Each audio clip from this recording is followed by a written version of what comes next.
Prišla mi taška s novými vôňami Calvin Klein a ako prvé tu bolo toto nádherné vrecuško.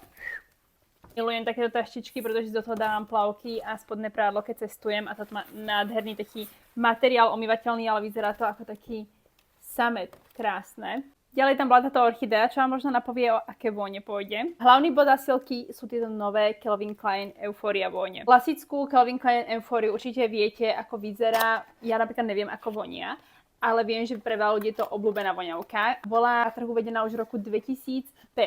Tá originál. Ale vtedy boli rôzne iné varianty, ale teraz spravili také nové verzie pre mladšiu generáciu a Rosalia je tvárou tejto kampane. 3 vône Euphoria Elixir, ktoré sú silnejšie, majú teda vyššiu koncentráciu vodných látok. Všetky 3 vône kombinujú orchideu v rôznych podobách a vanilku. Ja som si otvorila zatiaľ len túto Solar Elixir, ktorá by mala byť spolu s mangom.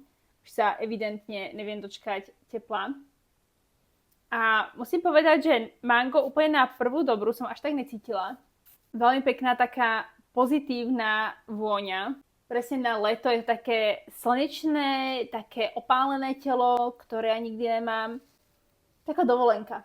To, že zvolili Rosaliu, je podľa mňa super, pretože ona je presne taký chameleón a keďže tie vône sú 3, tak mi to príde, že to super hodí. Flakón zostal v klasickom tvári, len teda tie farby sú iné. Nie som úplne fanúšik tohto tvaru, ale na poličke to sedí dobre a zase mne sú takéto veci celkom jedno.